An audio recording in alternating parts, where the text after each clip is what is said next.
Around the year 1200 before the Common Era, someone in the city of Ugarit pressed a stylus into wet clay and wrote a message that would never be answered. The enemy's ships had come. The city was burning. And then the writing stopped, not just his letter, but almost all of it, across an entire civilized world. Within roughly 2 generations, nearly every great power around the eastern Mediterranean fell. The Hittite Empire, which had fought Egypt to a standstill, vanished. The Mycenaean palaces that inspired the legends of Troy burned to their foundations. The wealthy trading city of Ugarit was wiped off the map so completely that its own name was forgotten for 3,000 years. Cyprus, the Levant, the Aegean, inland Anatolia, a zone stretching more than 1,000 kilometers, went dark at almost the same moment. Here is the part that has haunted historians for over a century. These were not weak, isolated kingdoms. They were connected. They traded tin and copper and gold across the sea. Their kings wrote to each other as brother. They had survived wars, plagues, and bad harvests before. And then, in the span of a few decades, all of it came apart together. The palaces, the trade routes, the writing systems, the tax records, the entire operating system of the Bronze Age. Whole cultures didn't just lose a war. They forgot how to write. Greece would not read or write again for roughly 400 years. For a long time, there was one easy answer. A mysterious wave of raiders the Egyptians called the Sea Peoples. But the deeper archaeologists dug, the less that single answer held. Because some of these cities were burned, others were simply abandoned. Their people gone before any attacker arrived. And underneath all of it, buried in pollen and tree rings and desperate royal letters, was evidence of something slower and far more frightening than any invasion. This is an investigation into the first time a globalized world collapsed. Who or what brought down every empire at once? And why the most unsettling suspect isn't an army at all. If you think you already know this story, that it was just barbarian raiders, stay to the end. Because the newest evidence, pulled from mud cores and burned clay tablets, rewrites the whole thing. This is Fall of Empires, where no collapse stays buried. To understand how a world ends, you first have to understand how connected it was. Because connection is exactly what turned local disasters into a chain reaction. Picture the Eastern Mediterranean around the year 1250 before the Common Era. This is the height of the Late Bronze Age, and it is not a scattering of primitive tribes. It is a genuine international system. 5 great powers dominated. In Egypt, the pharaohs of the New Kingdom rule the Nile and project power up into the Levant. In central Anatolia, in what is now Turkey, the Hittite Empire commands a war machine built on chariots and iron-hard diplomacy. To the east lies Assyria, and to the south, the old kingdom of Babylon. And threaded across the Aegean Sea are the Mycenaeans, the warrior kingdoms of Bronze Age Greece, the world that later Greeks would remember through the myths of Agamemnon and the Trojan War. Between these giants sat the connectors. Cyprus, which the ancient texts call Alashia, sitting on top of the copper the entire age was named for. And on the Syrian coast, the merchant city of Ugarit, one of the great ports of the ancient world, where scribes wrote in as many as 8 different languages, and where the tablets in the palace archives read like the paperwork of an international corporation. That word, bronze, is the key to everything. Bronze is what gave the age its weapons, its armor, its tools, its luxury. And bronze is an alloy. You make it by combining copper with tin. Copper the region had, especially from Cyprus, but tin is rare.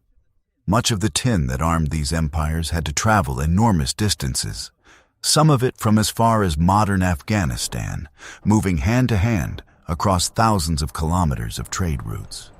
Stop and sit with that. the most important military and economic material in the entire civilized world, depended on a long, fragile supply line passing through many kingdoms. Every empire in this story was, in a sense, holding the same rope. If enough of the rope frayed, everyone holding it would fall at once. For a while, though, the system worked, and it worked beautifully. We are not guessing about this. We can read their mail. A cache of diplomatic letters found at El Amarna in Egypt, written in the century or so before the collapse, shows kings addressing each other as equals, arranging marriages, complaining about late gold shipments, requesting doctors and craftsmen. This was a world of embassies and treaties. In fact, the earliest surviving peace treaty we can read, signed between the Egyptian pharaoh Ramesses II and the Hittite king around 1259 before the Common Era, after the famous Battle of Kadesh, comes out of exactly this world. A copy of it hangs today at the United Nations. These people had figured out how to stop fighting and start trading. So this is not a story of savages waiting to fall. This is a story of a sophisticated, interdependent, almost modern-feeling world. And that is precisely what makes its death so disturbing. Now watch the first cracks appear. The trouble is that the earliest signs of the crisis don't look like war at all. They look like hunger. In the decades before the end, the letters start to change tone. Grain becomes an obsession. There is a well-known set of documents in which the Hittites, a mighty land empire, are urgently arranging for shipments of grain to be sent by sea to feed their people. One Hittite text refers to the matter as one of life or death. Think about what that means. The Hittite Empire could field armies that terrified Egypt, but it apparently could not reliably feed itself and was leaning on emergency food shipments from abroad. A superpower that has to import survival is a superpower standing on a trapdoor. Why the hunger? This is where the investigation takes its first real turn, away from swords and toward the sky. Because when scientists went looking, not in libraries, but in lake beds and ancient pollen, they found evidence that the climate itself was turning against these kingdoms. Researchers led by the paleoclimatologist David Kanievsky studied cores of ancient sediment from the Syrian coast, near the site of Tel Twani, and from the wider region. Buried in the layers was a record written in pollen, season by season, and it showed the land drying out.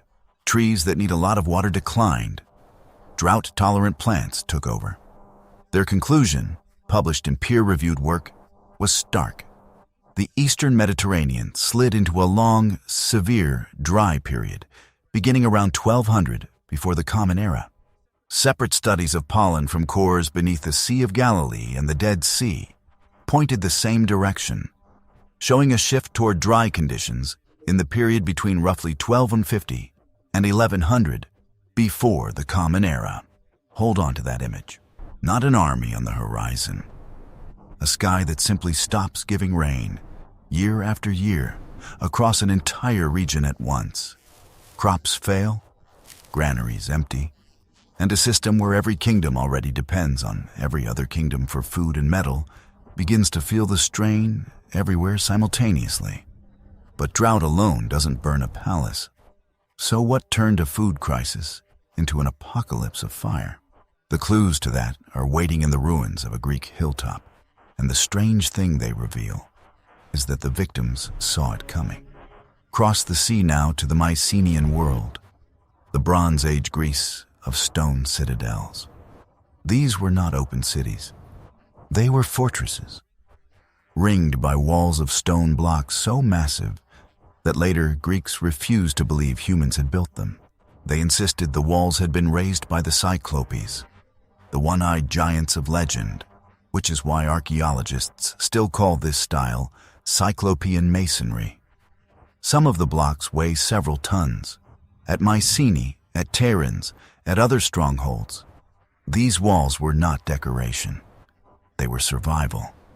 And in the final generation before the collapse, that survival instinct went into overdrive. The archaeological record at the great Mycenaean centers shows a wave of frantic defensive engineering right before the end. At Mycenae and at Tiryns, the inhabitants drove secret underground passages down through the rock to reach hidden springs, so that even if the citadel were surrounded, cut off, besieged, the people inside would still have water. You do not undertake backbreaking work like that for a threat you consider distant or unlikely. You do it when you are afraid, and when you expect to be trapped behind your own walls. So what were they afraid of? Here the investigation gets its sharpest clue yet, and it comes from the only place these mostly illiterate to us people left words. The clay tablets of the palace at Pylos, the so-called Palace of Nestor on the southwestern coast of Greece. The Mycenaeans wrote in a script we call Linear B, used almost entirely for accounting, inventories, and administration. It is dry, bureaucratic stuff.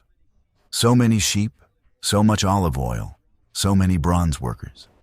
But among the final tablets at Pylos, baked hard and preserved by the very fire that destroyed the palace around 1180 before the Common Era, are records of something more urgent. Scholars have identified a set of tablets organizing watchers, men assigned to guard the coast. The tablets lay out units of men and their posts along the shore, an arrangement historians have long read as a coastal watch, on the order of hundreds of men positioned to keep eyes on the sea. Read that in context. A palace, walled and nervous, in its last months of existence, spending its scribes' time and its precious clay tracking men stationed to watch the water. They were watching for something coming from the sea, and then the tablets stop, because the palace burned, and the fire that should have destroyed those clay records instead baked them solid and handed them to us 3,000 years later. A snapshot of the exact moment a civilization braced for impact. What came out of that sea, and whether it was really the thing that killed them, is where the story turns from mystery into something far stranger. Because the enemy the Egyptians would carve into stone had no country, no capital, and no name that anyone has ever been able to fully explain. The most famous suspect in the death of the Bronze Age is a group modern historians call the Sea Peoples. And the first thing to understand about them is that they never called themselves that. The name is a modern label, stitched together from the way the Egyptians described them, peoples who came from the sea or from the northern lands and islands. They are one of the great enigmas of ancient history, an enemy we know mostly from the words of the people they attacked. Our single most detailed source for them is Egyptian, and it is monumental. On the walls of the mortuary temple of the pharaoh Ramesses III at Medinet Habu in western Thebes is one of the best preserved great buildings of the entire period, and carved across it is the pharaoh's account of a massive confrontation in the 8th year of his reign, dated to roughly 1177 before the Common Era. The inscription does not describe a border skirmish. It describes the end of the world to the north. The Egyptian text says it plainly. No land could stand before their arms. It reads, from Hatti, Code, Karshemish, Arzawa, and Alassia on, being cut off at one time. Read the names in that list slowly, because it is a roll call of the dead. Hatti is the Hittite Empire. Karkemish, a great city of the age. Arzawa, in western Anatolia. Alassia is Cyprus. The pharaoh's own scribes are telling us that these places had already fallen, cut off, as the text says, at one time, altogether. The inscription goes on to describe a confederation on the move. Peoples it names as the Peliset, the Checker, the Shekelesh, the Denyen, and the Weshesh joined together, with a camp set up in the land of Amuru in the Levant, coming toward Egypt. This is not a raid. As the Egyptians describe it, it is a migration with fire behind it. Whole peoples, uprooted and moving, smashing through everything in their path. One of those names, the Peliset, is widely connected by scholars to the group later known in the Levant as the Philistines, who settled the southern coast in the aftermath. So these were not ghosts. They left descendants and settlements. But where they originally came from, and why they were suddenly on the move at all, the Egyptian monument does not say. And that silence is the heart of the mystery. Ramesses III claims victory. He says he set the flame before them and cut them down at the edge of Egypt, in a great land and sea battle in the Nile Delta. And for Egypt, it seems to be broadly true. Egypt survived when so many others did not. But survival came at a price. Egypt never regained its old reach into the Levant. The empire pulled inward, weakened, and slid into its own long decline. Even the winner walked away crippled. Now leave the propaganda of the victor and go to the words of a victim, because there is one document from inside a dying city, and it is unbearable to read once you know what happened next. Return to Ugarit, the wealthy Syrian port. In its final phase, its last king was a man named Ammurapi, who came to the throne as a young ruler at the worst possible moment in his city's history. Among the tablets recovered from Ugarit is his correspondence with the king of Alasia, Cyprus, during the crisis. The Cypriot king had apparently written asking Ugarit for help or for information. Ammurapi's reply is one of the most haunting documents to survive from the ancient world. He writes, in words historians have translated from the clay, "My father, behold, the enemy's ships came here. My cities were burned, and they did evil things in my country." He explains why he cannot defend himself. His forces are gone, away. "All my troops and chariots are in the land of Hatti," he writes, "and all my ships are in the land of Lucca." His army had been sent north to prop up the collapsing Hittites. His navy was off in the southwest. Thus, he writes, the country is abandoned to itself. In another message, the desperation is exact and numerical. 7 enemy ships, he says, have already appeared and done great damage. Sit with the horror of it. The king of one of the richest ports on earth is writing that his walls are undefended. His army is somewhere else propping up an ally who is himself doomed, and the enemy is already burning his towns. He is asking for help from a neighbor who is also under attack. It is a distress call passed between 2 drowning men, and here is the detail that turns the letter from sad to chilling. Archaeologists studying the ruins of Ugarit believe this tablet, and others like it, were found in the destruction layer itself. Some scholars have argued that this very letter may never even have been sent, caught in the act of writing or waiting to be fired and dispatched when the end came. The city was destroyed around 1190 to 1185 before the Common Era. We can date it with unusual precision because of the pottery sealed in the ruins. The destruction layer contains a particular style of Mycenaean pottery, late Helladic 3B, but not the later 3C style that came after, which brackets the disaster to right around 1190. Ugarit fell, and it never came back. It was not rebuilt.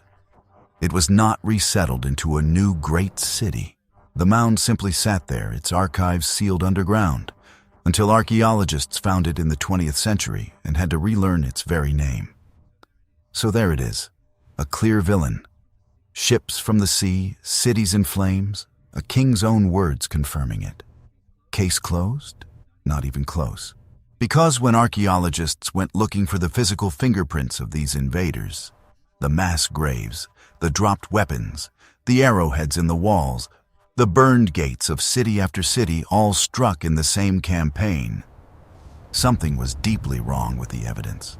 In city after city, the story the Egyptians carved in stone did not match what was actually in the ground. And what the excavators found instead, or rather, what they failed to find, would force a whole generation of historians to ask a disturbing question. What if the Sea Peoples weren't the cause of the collapse at all? but its victims, refugees fleeing the same catastrophe that was killing everyone else. Here is where the easy story breaks down and where the real detective work begins. For most of the 20th century, the picture was tidy. A horde came out of the sea, and it burned everything from Greece to the gates of Egypt in one great wave. Every destroyed city, every ash layer, got pinned to the same culprit. But in recent years, scholars have gone back through the actual excavation reports, site by site, ash layer by ash layer. And the tidy picture has started to fall apart in their hands. The archaeologist Jesse Millick, who has studied the destruction of the Late Bronze Age in detail, has pointed out something uncomfortable.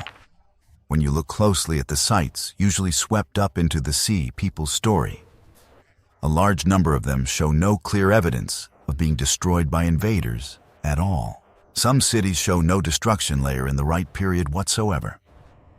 Some were damaged and simply rebuilt. Some were abandoned in an orderly way.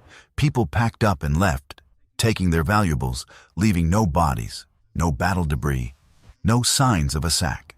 The dramatic image of an unstoppable army torching 100 cities in a single campaign is, when you go looking for the burned gates and the war dead, far harder to prove than the old textbook suggested. Return for a moment to Hattusa, the Hittite capital, because it is the perfect example of how strange this really is. Hattusa was the seat of one of the great empires of the age, and it did end around 1200 before the Common Era. For a long time, the assumption was straightforward. It was stormed and burned. But excavation told a subtler and eerier story. By the time the city met its end, it appears to have already been largely emptied. The evidence suggests the royal family, the administration, the scribes and their precious tablets, and much of the population had already left. The last known Hittite king, Suppiluliuma II, seems to have overseen an empire that was hollowing out from within. When fire finally came to parts of the city, it may have come to a place that was already a shell. Abandoned first, destroyed second. An empire's capital did not so much fall as it was quietly walked away from. And you do not walk away from the center of your world unless something has already made it impossible to stay. So if the invaders alone didn't do it, what emptied the granaries, drained the cities, and put whole populations on the road? The investigation now turns to the suspect that leaves no arrowheads, only dust. Go back to the climate evidence, but sharpen it. In recent years, scientists have gone beyond pollen to the trees themselves. A study published in the journal Nature in 2023, led by researchers analyzing the growth rings of ancient juniper trees from central Anatolia, the Hittite heartland, found the fingerprint of a brutal drought. Tree rings record the good years and the bad years in their spacing, and preserved in the wood was evidence of a sudden shift to extremely dry conditions, with 3 consecutive years of severe drought identified around 1198 to 1196, before the Common Era. Give or take a few years. 3 failed harvests in a row, back to back, in the very region and the very decade that the Hittite Empire disappears. For a state that we already know was importing grain in desperation, 3 straight years of crop failure is not a hardship. It is a death sentence. Now assemble the timeline and feel how tight it is. Pollen records across the region show a long drying trend setting in around 1200. The Anatolian tree rings show an acute killing drought clustered around 1198 to 1196. Ugarit burns around 1190 to 1185. Pylos burns around 1180. Ramesses III fights his great battle around 1177. These are not events scattered across centuries. They are packed into a single terrible lifetime. And this is what allows historians to move past the search for one villain. The scholar Eric Klein, whose book on the collapse takes its title from that Egyptian battle year, 1177 before the Common Era, has argued that we have been asking the wrong question all along. We keep hunting for the one cause, the invasion or the drought or the earthquake, when the truth is that no single cause did it. What killed the Bronze Age, in this reading, was all of them, striking a system that had made itself catastrophically fragile. Klein calls it a perfect storm and points to the modern idea of systems collapse. Remember the rope that every empire was holding, the long, thin supply lines of tin and grain and copper, the deep interdependence, the way each kingdom relied on all the others. That interconnection was a strength in good times and a fatal weakness in bad ones. Now drop several disasters onto that system at once. A prolonged drought withers the harvests. Famine follows. Hungry, desperate people begin to move, and some of them take to the sea, becoming, perhaps, the very raiders the Egyptians would later carve into their temple walls.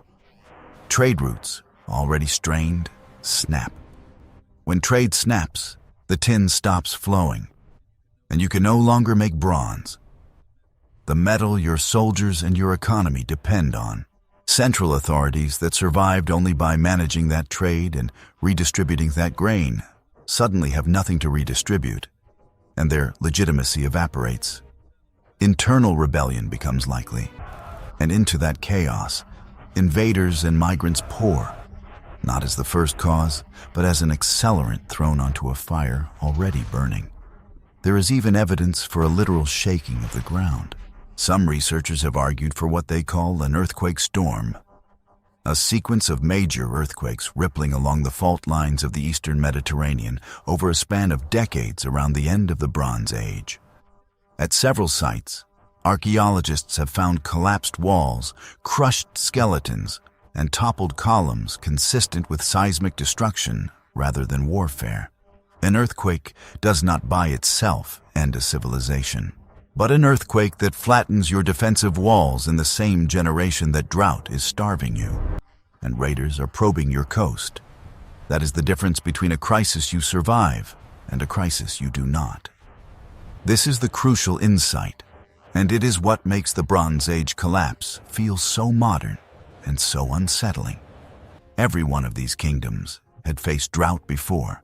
They had faced raids before, earthquakes before, bad kings and rebellions before. They had always recovered.